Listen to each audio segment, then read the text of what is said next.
Cái này đất đỏ nó hợp lúa nhỉ? Đất đỏ này. Đấy. Tháng năm nữa là cây nó phải cao đến cái nóc nhà rồi. Đấy, có lắm ạ.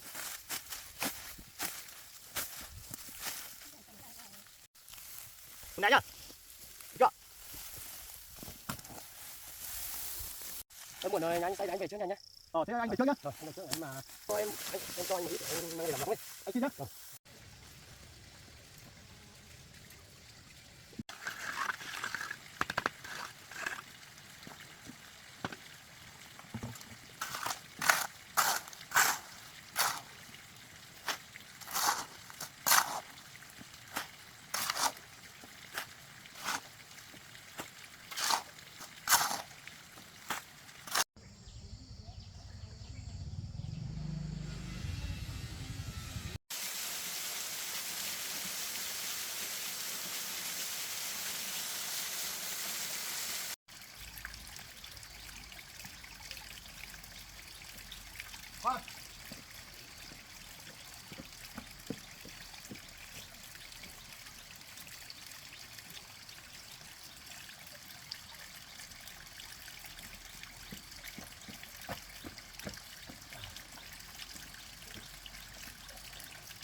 Nhà chơi không được dẫm vào rau nhá.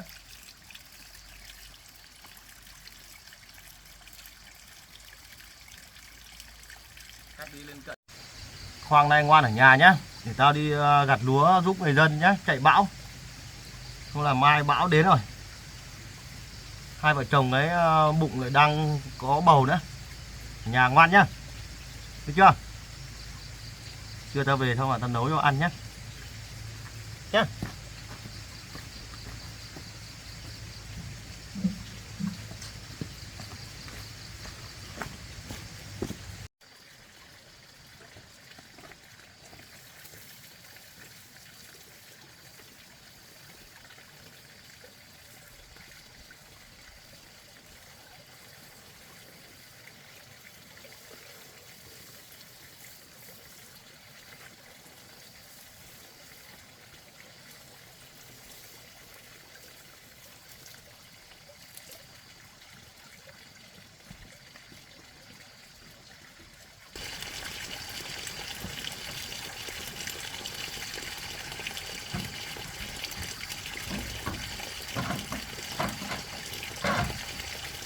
Ở nhà nhá.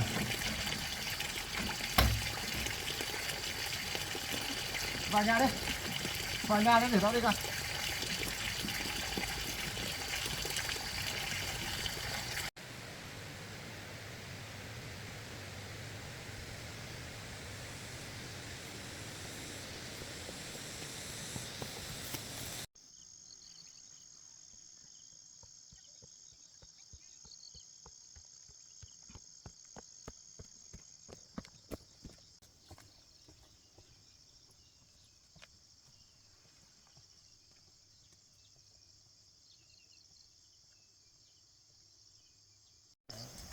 Gặt ở ruộng đây à em ơi.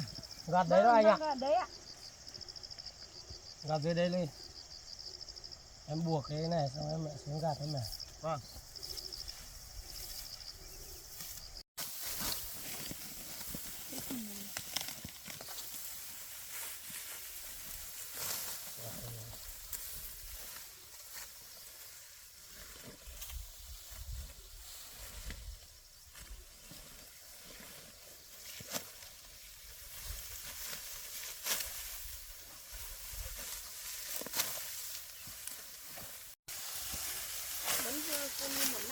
Này thì mỗi nhà làm được nhiều chục cân không?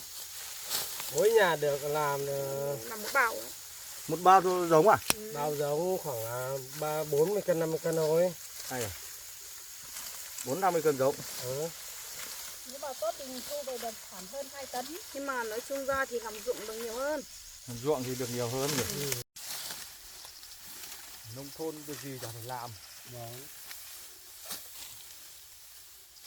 Anh đây thế xoay đủ nghề. Để đấy này xong mới làm. Để đấy này xong lại tiếp tục làm. Bao nhiêu tháng rồi? 1 tháng là để rồi. À. Để cuối tháng 10 này.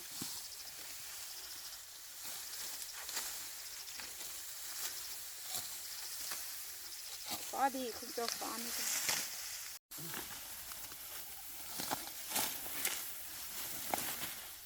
Cái này đất đỏ nó hợp lúa nhỉ. Đất đỏ là cây lúa hợp. Đất đen cấy không lấy đâu. Năm ngoái em cấy bên kia đất đen, đất ngô nó không tốt đâu. Xấu lắm.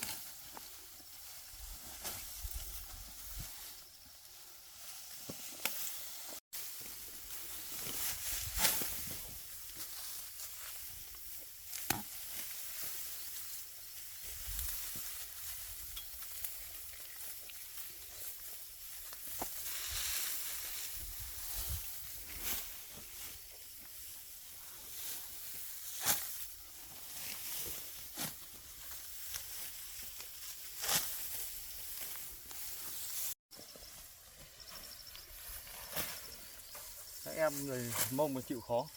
Như nhau cả thôi anh ơi. Thật mà. Cũng chịu khó lắm mà. Nhưng mà làm nó cũng vẫn phải may mắn một tí đấy. Làm toàn không gặp thôi.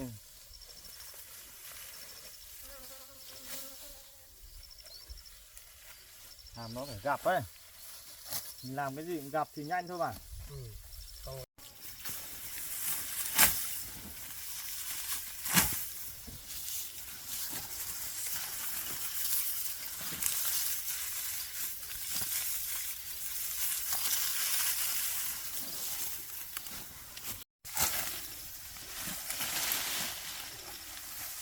Cái này trước là nương vầu ấy nhỉ. Vâng, trước là nó thôi. Quát sao thì mới cấy lúa nương vào thế. Bây giờ vẫn thấy nhiều cây vầu lắm. Vâng.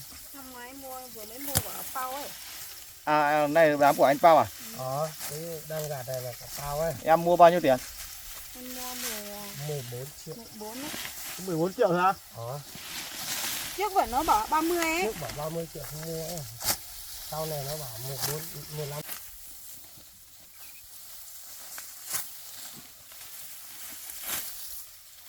Tháng năm nữa là cây nó phải cao đến cái nóc nhà rồi còn. Vâng, sang năm là cao bằng nóc nhà đấy, cây đàn này nó lớn nhanh lắm.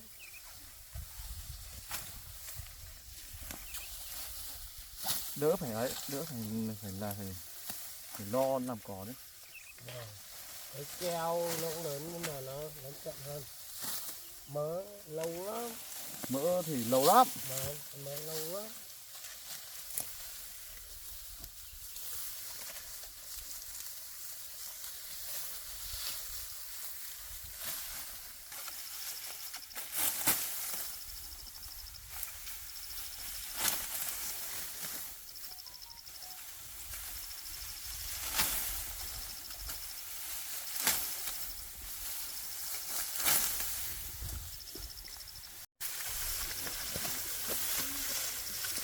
Đang học lớp 11 á? Đang học lớp 11 nhưng mà bé hơn đứa em đâu lớp 9. Sao hôm nay lại nghỉ học? Lớp cấp 7 nghỉ mà. Cấp 2, cấp 3 là nghỉ mà. Nó không thấy cô giáo báo đi học. À đúng rồi. Cấp 2, cấp 3 nó nghỉ thứ 7 mà.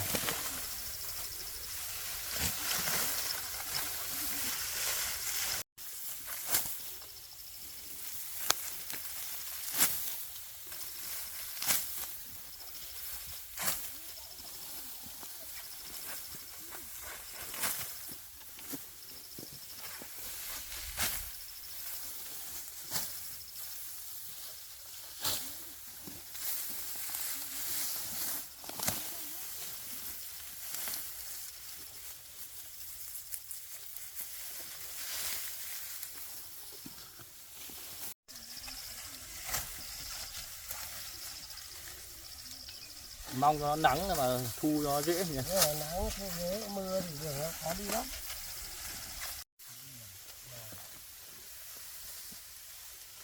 Các em được bớt cái gì không? Không được dặn đi đâu.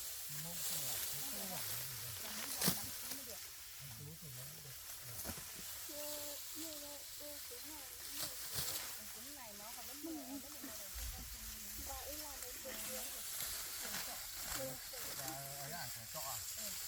Nhưng mà cái nó về thôi. Mình làm cọ phía trên mà nó này. Cọ thôi. Có xe ô tô thôi. Đi xe không làm nhỏ nó tốt lắm. Nó tư nó còn đấy. Còn ra được mình lấy tiền của nó nhiều rồi.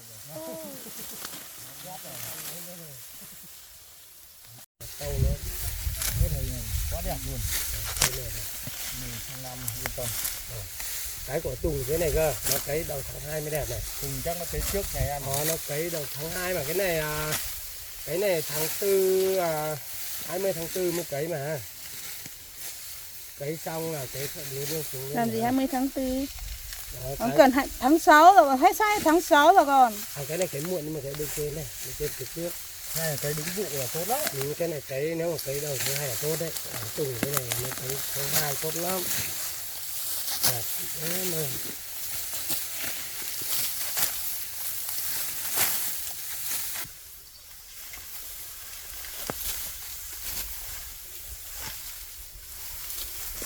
Hai anh em mình đi bó đi.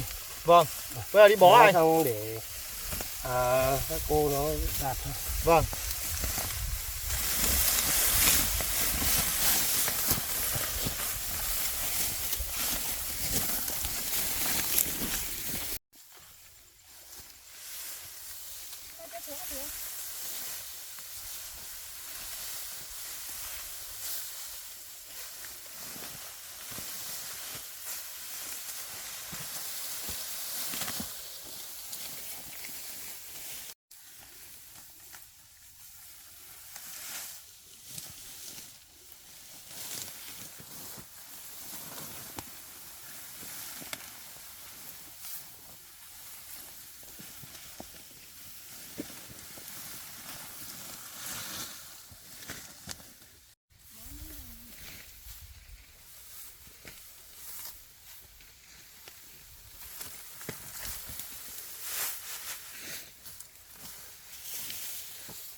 Anh lấy 2-3 tay thôi. Rồi.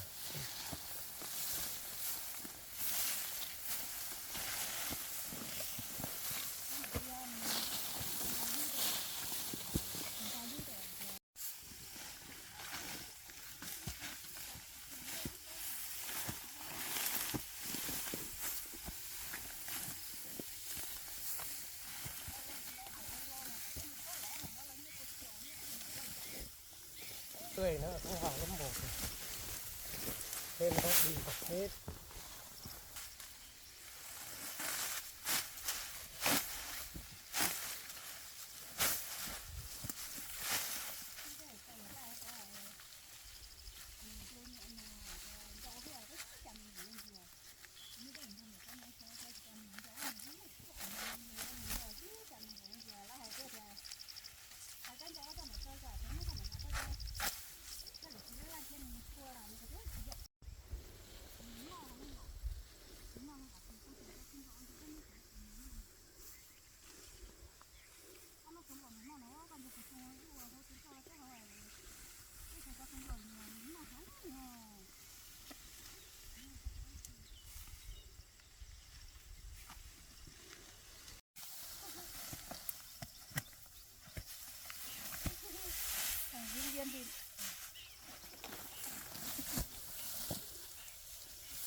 Quần này nhá. Được chưa?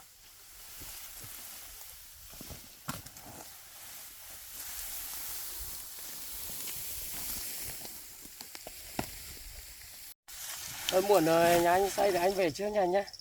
Thế anh về trước nhá. Rồi, anh về trước em mà lúc này anh mời em về mà.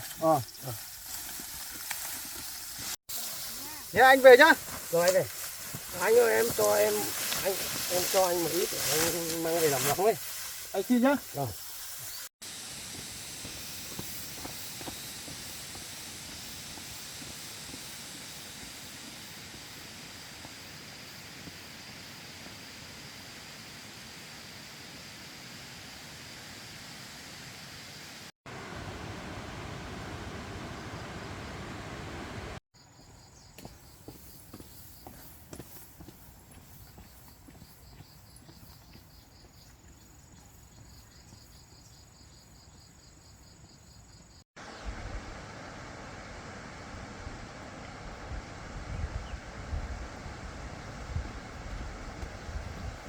Ôi ngồi ngủ một tí đã.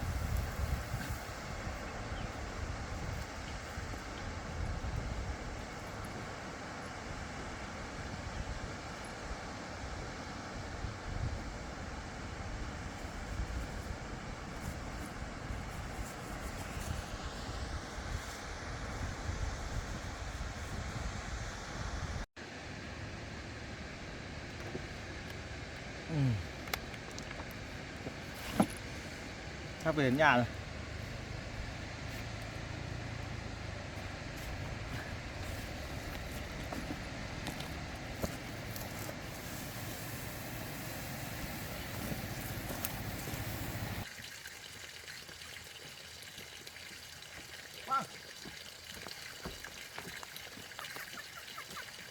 Khoan.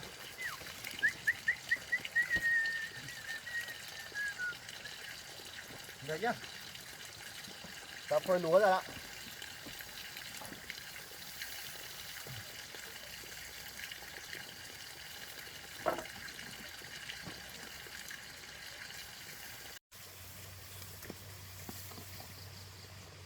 Năm mình cũng cấy thử một ít lúa này xem thế nào.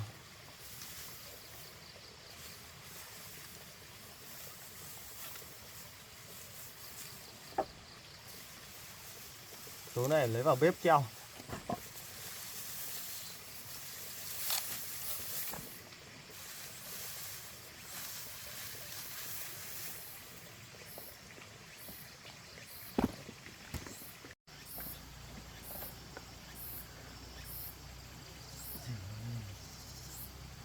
Nhắc.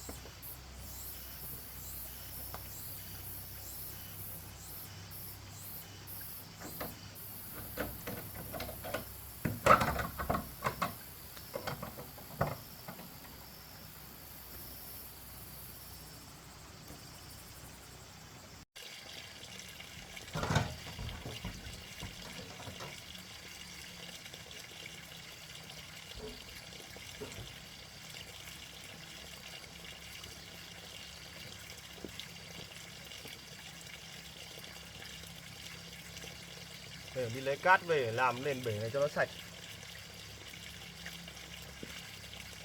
Bao đi không? Lấy cát nó sao không? Bao đi không? Đi không? Đi. Đi. Đi.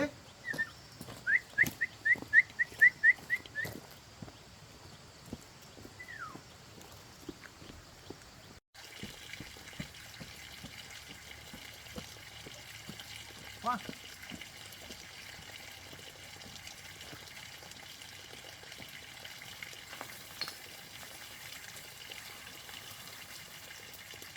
Đây. Đây.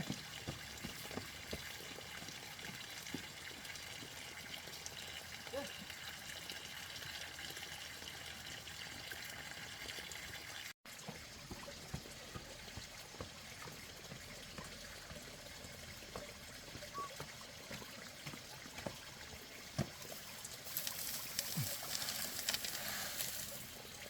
Qua ở nhà nhá.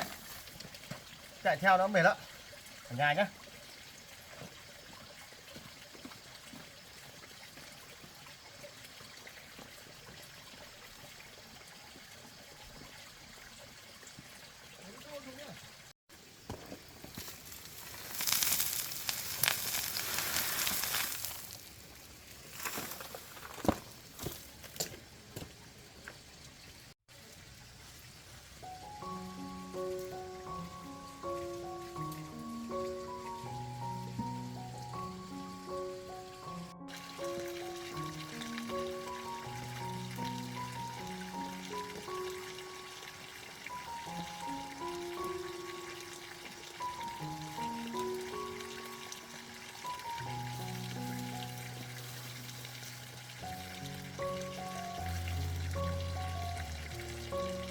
bát chợ tạm đủ đấy.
Một hai nữa mình sẽ làm một cái buồng tắm ở đây. Trước mắt làm cái nền bể để sử dụng đã.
Vậy mình cũng đã hoàn thành xong cái nền bể rồi.